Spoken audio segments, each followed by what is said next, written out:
एक बुजुर्ग के पास एक शख्स आया और कहने लगा कि हुजूर मुझे कोई ऐसी बात बताएं, कोई ऐसा वाकया बताएं कि जिससे मेरा दिल दहल जाए, मैं तौबा कर लूं अल्लाह की बारगाह में, ऐसी सच्ची तौबा कि फिर मुझसे गुनाह हो ही ना पाए।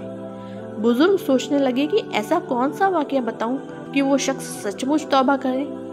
तभी उन्हें ख्याल आया और उस शख्स से कहने लगा कि चलो कब्रिस्तान चलते हैं।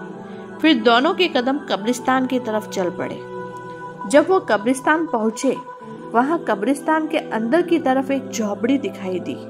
जैसे ही उन लोगों ने झोपड़ी देखी, वो अंदर दाखिल हुए। वो झोपड़ी कब्र खोदने वाले की थी।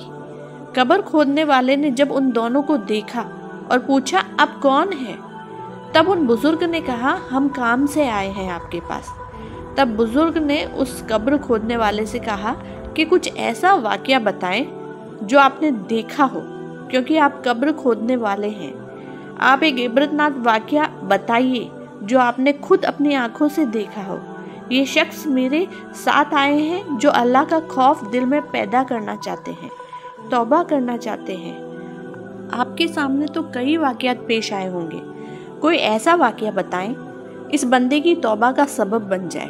अल्लाह ताला खुद फरमाता है अपने बंदे से, तू आ तो सही, एक बार सच्ची तौबा तो करके देख, मैं तुझे माफ फरमाऊंगा।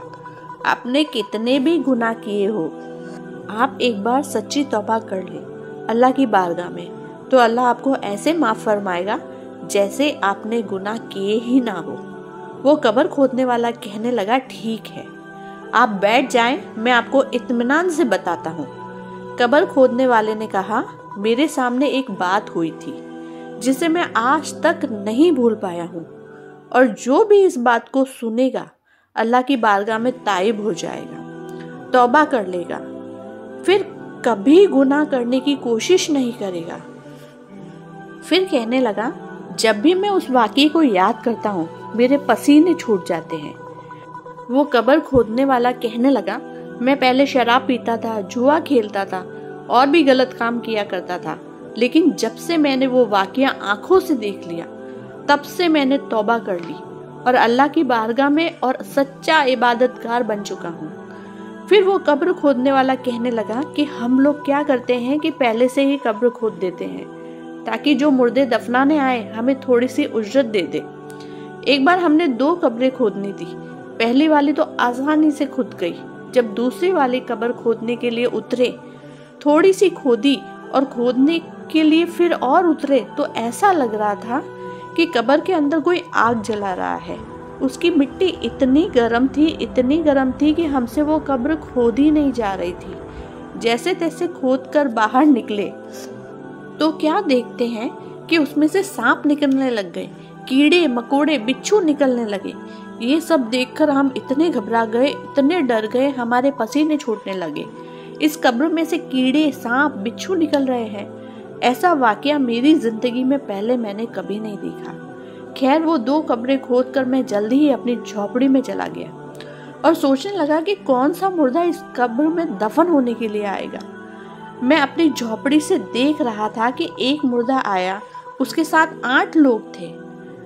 उसने कब्र में मुर्दे को दफनाया, फिर मुझे उजरत दी। फिर मैंने उस 8 शख्स से पूछा कि ये मुर्दा कौन था, तो उस इंसान ने कहा कि मैं क्यों बताऊं, तुम्हें क्या लेना देना, तुमको कब्र खोदने की उजरत तो मिल गई है ना, तो चले जाओ यहाँ से। तब कब्र खोदने वाला कहने लगा, भाई बताओ तो सही, मैं भी एक इंसान हूँ, जानने का इरादा रखता हूँ। तो उस शख्स ने कब्र खोदने वाले से कहा कि ये मुर्दा एक गरीब इंसान था, मगर बहुत इबादत गुजार था, अल्लाह का बंदा था, नेक था। गांव के लोग इसके जनाजे में शरीक नहीं हुए, तो हमने चंदा इकट्ठा करके इसके कफन दफन का इंतजाम किया और उजरत तुम्हें दे दी।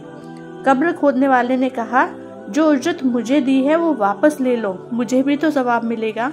ऐसा कहकर वो लोग भी चले गए और कब्र खोदने वाला भी अपनी झोपड़ी में आ गया। फिर वो देखने लगा कि अब कौन सा मुर्दा आने वाला है जो इस कब्र में आएगा। उसने देखा कि मैयत दूर से आ रही है, पूरा मजमा साथ आ रहा है, हजारों की तादाद में लोग मैयत के साथ आ रहे हैं। वो लोग आए फिर उन्होंने मैयत को दफन कर दिया। दफन करने के बाद मिट्टी देने के बाद वो लोग चलने लगे। तो मैंने उनमें से एक शख्स को पूछा कि ये मैयत किसकी थी, आखिर में किस शख्स को दफन किया गया है। तब एक शख्स ने मेरे गिरबान पकड़ा और कहने लगा कि तुझे क्या है, तुझे तेरे पैसे मिल गए, फिर तुझे क्या जानना है, तुझे क्यों मालूम करना है कि ये शख्स कौन था। तो उसने वही बात दोहराई। तब उस एक शख्स उनमें से कहने लगा कि झगड़ो मत, मैं बताता हूँ कि ये कब्र किसकी है। ये इस शहर के सबसे अमीर इंसान की बीवी है। तेरी हिम्मत कैसे हुई, तूने इतना बड़ा सवाल किया। उनमें से एक शख्स बोला। तो जिसकी बीवी मरी थी वो दौड़ कर आया और कहने लगा, छोड़ो छोड़ो, क्या बात है। तो कब्र खोदने वाले ने कहा कि आप ये बताओ, क्या ये आपकी बीवी है। तो शख्स ने कहा, हाँ ये मेरी बीवी है। तब कब्र खोदने वाले ने वो सारा वाकया बताया जिस दौरान वो कब्र खोद रहा था और उसके सामने जो वाकया पेश आया था कि कब्र खोदी थी, उसकी मिट्टी शदीद गर्म थी और उसमें से सांप, बिच्छू, कीड़े निकल रहे थे। तब उस कब्र खोदने वाले ने कहा, तो आप ये बताओ कि आपकी बीवी करती क्या थी, ऐसा कौन सा जुर्म था जिसकी वजह से अल्लाह ने दुनिया में इबरत का निशान बना दिया। तो उसके शौहर ने कहा कि जिसकी मैयत थी वो मेरी बीवी थी, हम बहुत अमीर थे, मेरी बीवी के पास किसी चीज की कमी नहीं थी, लेकिन वो जब मैं घर से बाहर जाता था तो वो गैर मर्दों से मिलती थी, बातें करती थी, नाजायज ताल्लुक कायम करती थी। अमेरिका उसको बहुत घमंड था, इसे किसी भी चीज की कमी नहीं थी, लेकिन वो अल्लाह की दी हुई नेमत से मोहब्बत नहीं करती थी, यानी मुझसे, और गैर ताल्लुक रखा करती थी अपनी नफ्स की ख्वाहिश पूरी करने के लिए। हो सकता है उसकी गुनाह की वजह से कब्र में अजाब शुरू हो रहा है। अल्लाह ने दुनिया वालों को इस इबरतनाक अजाब बताया है। आज के मुआशरे में बहुत सारे मर्द और औरत इन नाजायज कामों में लग गए हैं, उन्हें अल्लाह का खौफ नहीं रहा।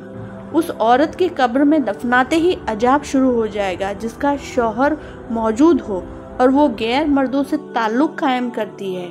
यही चीज मर्द के लिए भी है, जिसकी औरत मौजूद हो और वो दिल लगी के लिए नफसानी ख्वाहिश पूरी करने के लिए नाजायज ताल्लुक कायम करता है। अल्लाह से तौबा कर ले, अभी भी तौबा के दरवाजे खुले हैं। अल्लाह ने कुरान में साफ फरमाया है, जिना के पास मत जाना। यानी समझने वाली बात ये है कि आपको उन सोर्सेस के करीब नहीं जाना है जो आपके अंदर जिना करने की ख्वाहिश पैदा करते हैं। आपको उन कंटेंट को भी नहीं देखना है जिससे आपके अंदर गलत चीजें पैदा हो जाती है, फिर आप शैतान बनने पर मजबूर हो जाएं। अगर आप डेली सोशल मीडिया के यूजर हैं, आपको बहुत सारी एप्स यूज करना होता है जैसे फेसबुक, इंस्टाग्राम या अदर्स एप्लीकेशन, तो आप भी ज़रूर जानें कि आप ऐसे क्रिएटर को फॉलो नहीं करें जो शैतानी वीडियोस पोस्ट करते हैं, बेहया होते हैं, जो बेहुदा होते हैं। आप ऐसी घटिया दोस्तों की संगत में भी ना रहे, क्योंकि घटिया दोस्त जो शैतानी रास्ते पे चलते हैं उस संगत की वजह से भी इंसान के गलत कदम पड़ जाते हैं, जो सिर्फ बेहुदा काम कर रहे हैं। फिर शैतान तो आपका खुला दुश्मन है ही, जो आपको आसानी से बहकाने के काम कर रहा होता है, जिसकी वजह से आपके अंदर के जो हार्मोन्स होते हैं वो एक्टिव हो जाते हैं। फिर आप सोचते हैं कि मैं अपने ऑपोजिट जेंडर से बात कर लूं, मिल लूं। ऐसा करते करते आप बहुत गुनहगार कब बन जाते हैं आपको मालूम ही नहीं चलता। अल्लाह ने साफ फरमाया है कि जिना के करीब भी मत जाना, क्योंकि अल्लाह आपको कामयाब देखना चाहता है। वो आपको इन सोर्सेस के पास भी भटकता हुआ नहीं देखना चाहता, क्योंकि अल्लाह आपको कामयाब देखना चाहते हैं, इज्जत देना चाहते हैं, और इज्जत हमेशा हया के कामों में मिलती है, इज्जत हमेशा नेकी के कामों में मिलती है। और अल्लाह के सामने सबसे प्यारा रिश्ता और पाकीज़ा रिश्ता है वो है मियाँ बीवी का। जिसने इस रिश्ते को वफादारी से निभाया वो दुनिया में भी कामयाब है और आखिरत में भी कामयाब है। और जो बेईमान हो जाता है उस इंसान का चेहरा बेरौनक, बेसुकून, बीमारियों से भरा, तंगदस्ती, मोहताजी और कर्ज में गिरफ्तार रहता है। अल्लाह से हमारी यही दुआ रहेगी कि इंसान खुद अपनी जानों पर जुल्म करना छोड़ दे और तौबा का रास्ता इख्तियार कर ले। आमीन।